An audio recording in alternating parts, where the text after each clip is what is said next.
गर्मियों की तेज धूप में सरमद के रेगिस्तान में एक के बाद एक काफिले गायब हो रहे हैं। इन काफिलों में सोना और मसाले होते थे, लेकिन अब वो बिना कोई निशान छोड़े गायब हो जाते हैं। शहर के लोग घबरा गए हैं। अफवाहें हर तरफ उड़ रही हैं, जैसे हवा में परिंदे। खलीफा को डर लगने लगता है कि कहीं लोग बगावत न कर दें। वो एक रहस्यमय शख्स को बुलाता है, शिराज। शिराज कोई बादशाह नहीं, न ही फौजी, मगर बहुत ज़हीन है। वो गहरे लाल रंग के कपड़े पहनता है। उसकी कलाइयों में चांदी की चूड़ियां होती हैं, जो चलते वक्त हल्के से छनकती हैं। शिराज शहर जिन्हार पहुंचता है। वहां से काफिले गायब हुए हैं। लोग उसे देखकर चुप हो जाते हैं। कानाफूसी शुरू हो जाती है। कोई कहता है, ये आदमी जिन्हों से बात करता है। कोई कहता है, ये कोई खोया हुआ शहजादा है। शिराज बस हल्के से मुस्कुरा देता है। सूरज ढलने लगता है। शिराज उस जगह जाता है जहां से आखिरी काफिला रवाना हुआ था। वो जमीन पर झुकता है, अपनी उंगलियां रेत में दबाता है, फिर धीरे से ऊपर उठाता है। रेत हल्की हरी रोशनी में चमकती है। वो कहता है, ये कुदरती नहीं लगता। फिर वो उस बूढ़े ताजिर के पास जाता है जिसका काफिला गायब हुआ था। वो ताजिर नीले धूल से भरे लिबास में होता है। उसकी पगड़ी पुरानी हो चुकी होती है। वो कांपती आवाज में कहता है, ना कोई डाकू आए, ना कोई चीख, बस सन्नाटा। और फिर ऊंट भी गायब हो गए। शिराज चुपचाप दूर रेगिस्तान की लहराती रेत को देखता है। हवा में हलचल होती है। एक नया रहस्य सामने आने वाला है। अपने कमरे में, जो मसाले की दुकान के ऊपर है, शिराज एक मखमली कपड़ा खोलता है। उसके अंदर एक पीतल का अजीब सा सामान रखा होता है। एक बोलने वाला कंपास, जो उसे जंगल के जिन्न ने तोहफे में दिया था। कंपास बिना वजह घूमता है और धीमे धीमे पहेलियां बोलता है। जहां साए रोशनी को पी जाते हैं, वहीं एक दरवाजा है जिसके पास कोई चाबी नहीं। कंपास की आवाज गूंजती है। शिराज सोच में पड़ जाता है। धीरे से कहता है, यह कोई रास्ता है, एक दरवाजा, शायद कोई पोर्टल।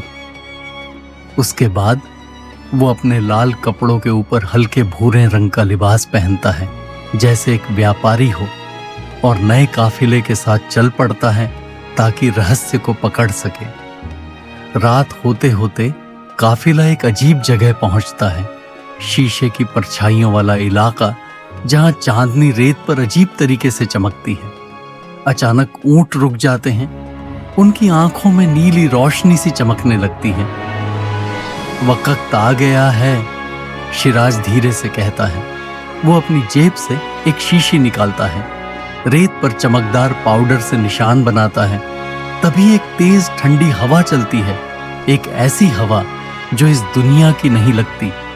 और फिर हवा के बीच में एक चमकदार दरार सी खुल जाती है, ऐसे जैसे हवा में कोई पानी का झरना खड़ा हो गया हो। काफिला खींचने लगता है। एक एक कर सब उसमें समाने लगते हैं।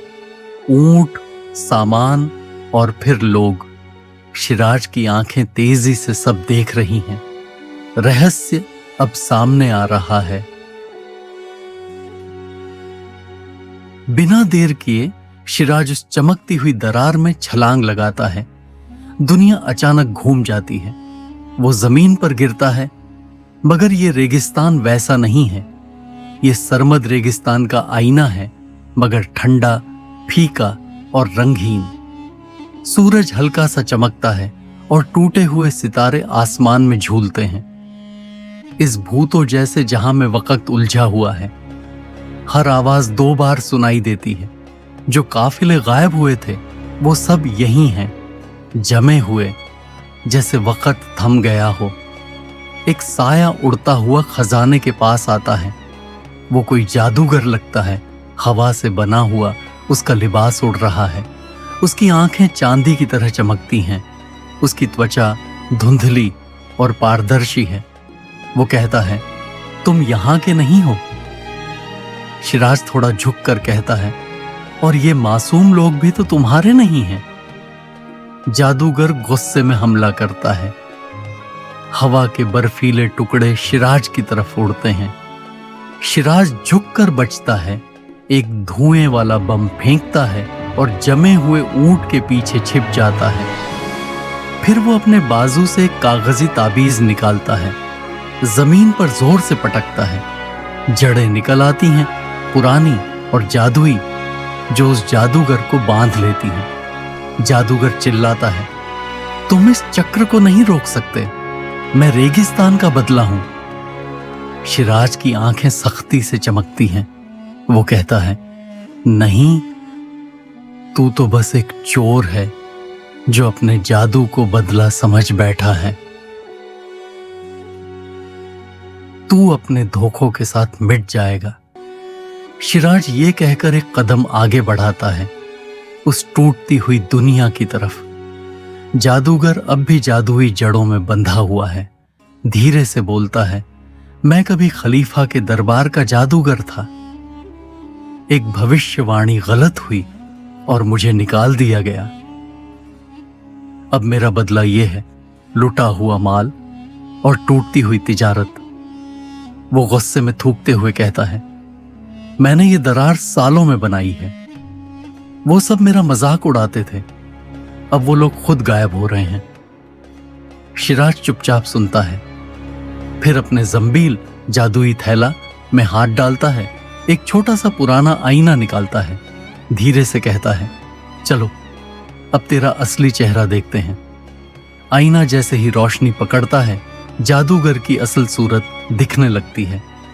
वो अब एक खोया हुआ साया है, खाली, उदास और अपने ही गुस्से का कैदी। शिराज एक बांधने वाला जादुई मंत्र पढ़ता है, आईना चमकता है और साथ ही दरार सिकुड़ने लगती है। धीरे धीरे एक नई सुबह का रास्ता खुलने लगता है। जैसे ही दरार बंद होती है, वक्त कुछ पल के लिए रुकता है, फिर धीरे धीरे सब कुछ सामान्य होने लगता है। जो काफिले गायब हो गए थे, अब वो सब वापस आ गए हैं। रेगिस्तान के बीच सूरज की पहली रोशनी में ऊंट कराहते हैं। व्यापारी उठते हैं, चौंके हुए और हैरान। शिराज रेत के टीलों के किनारे खड़ा होता है, अपने हाथों से धूल झाड़ता है। तभी एक छोटा बच्चा दौड़ता हुआ आता है। उसकी आंखें चमक रही होती हैं। वो कहता है, आपने सबको वापस ला दिया। शिराज हल्के से मुस्कुराता है, धीरे से कहता है, वो कभी खोए नहीं थे, बस थोड़ी देर के लिए इधर उधर हो गए थे। शहर जिन्हार में जश्न मनता है। खलीफा सोना और इनाम भेजता है, मगर शिराज सूरज ढलने से पहले ही गायब हो जाता है। वो कुछ नहीं कहता, कुछ नहीं लेता, बस एक पत्थर पर एक रहस्यमयी बात लिखकर छोड़ देता है। सबसे तेज रोशनी वहीं से आती है जहां लोग साए में चलते हैं। जिन्हार से बहुत दूर एक और रेगिस्तानी शहर के किनारे एक व्यापारी दौड़ता हुआ गलियों में चिल्ला रहा है, मवेशी गायब हो रहे हैं, साए चमकते हैं और फिर मिट जाते हैं। एक शांत सी चाय की दुकान में एक आदमी मिट्टी के प्याले से चाय पीते हुए ये सब सुन रहा है। उसका लिबास लाल है, उसकी कलाइयों में चांदी की चूड़ियां हैं जो हर हलचल पर धीरे से बजती हैं। वो धीरे से प्याला मेज पर रखता है और फुसफुसाता है, रेगिस्तान कभी नहीं सोता और न ही इसके राज। फिर वो उठता है। एक और रहस्य उसकी राह देख रहा है।